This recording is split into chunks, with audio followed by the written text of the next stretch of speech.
Ya, dalam Dewan Rakyat lebih kurang macam inilah juga, ya. Dan itu yang menjadikan percambahan dan perdebatan itu bertambah seronok. Saudara, gagasan Satu Malaysia adalah bumbung bagi rumah yang ditawarkan oleh Datuk Seri Najib, yang ada dua tiang utamanya, yakni program transformasi kerajaan dan program transformasi ekonomi, dan ada dindingnya, ada pintunya, ada tangganya, dan termasuk juga transformasi politik. Tuan-tuan dan puan-puan yang saya hormati sekalian, Satu Malaysia bukan sekadar 8 nilai itu saja, tetapi ialah soal bagaimana kita menggarap masyarakat baik. Dalam bahasa Inggeris dikatakan a good society. Dan masyarakat baik itu harus ada trustnya. Trust masyarakat baik itu tentulah misalnya antaranya soal keimanan, soal budaya ilmu, soal pembinaan tamadun, soal partisipasi demokratik. Datuk, jadi soalnya juga berjaya tidak konsep Satu Malaysia ini untuk rakyat terapkan dan rakyat faham? Berjaya tidak? Mungkin tidak dalam Dewan ini.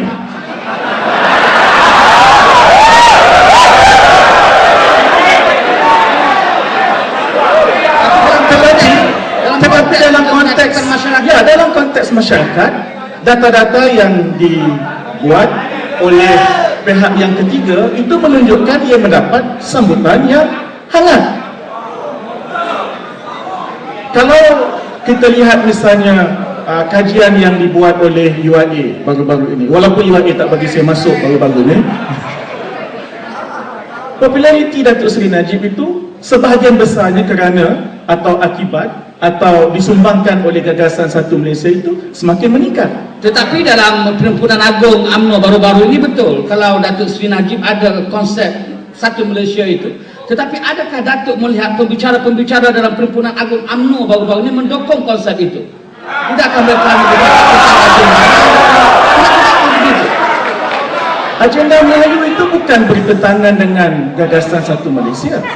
Satu Malaysia tidak pernah menolak tentang agenda Melayu. Satu Malaysia tidak pernah menolak naluri psikologi primordial untuk orang berkumpul sesama bangsanya, berkumpul sesama agamanya, malahan untuk membolehkan mereka bersuara dalam partinya, bersuara dalam kumpulannya, bersuara untuk kepentingannya. Gagasan Malaysia itu adalah suatu gagasan yang saya katakan sebagai bumbung kepada semua orang, kepada rakyat, dan ia diterima dengan begitu baik sekali. Saya nak ringkas.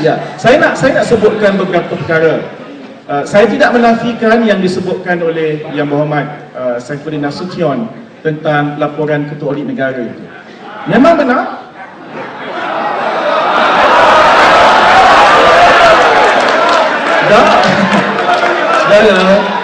Saudara, yang benar kita kata benar.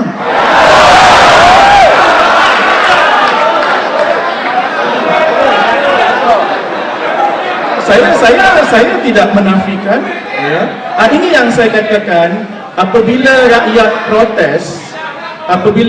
protes kepada Barisan Nasional dalam Pilihan Raya 2008, kita terima. Kita tidak menafikan. Jadi yang benar itu benar. Apa yang benar tu YB? Yang benar itu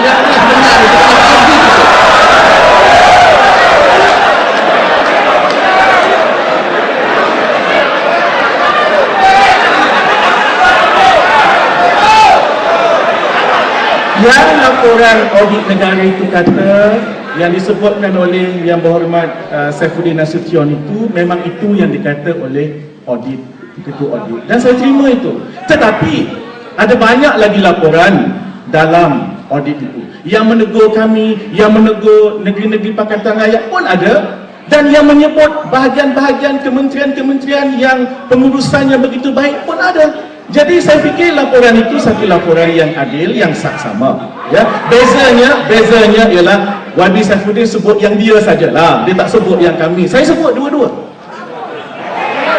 Yang betul tentang negeri di bawah Pakatan Rakyat seperti dalam laporan audit. Saudara, soalan-soalan tentang tadi diakui oleh Yang Berhormat Saudara Saifuddin ya, tentang pengurusan local council, pihak berkuasa tempatan, yang sebenarnya memang kalau saudara tanya saya, memang di semua kerajaan negeri, tak kira Pakatan Rakyat ataupun Barisan Nasional, perlu diperbaiki dengan sebaik-baiknya. Satu perkara yang saya nak sebutkan. Cukup dulu, Datuk. Kita pergi kepada pembicara kedua.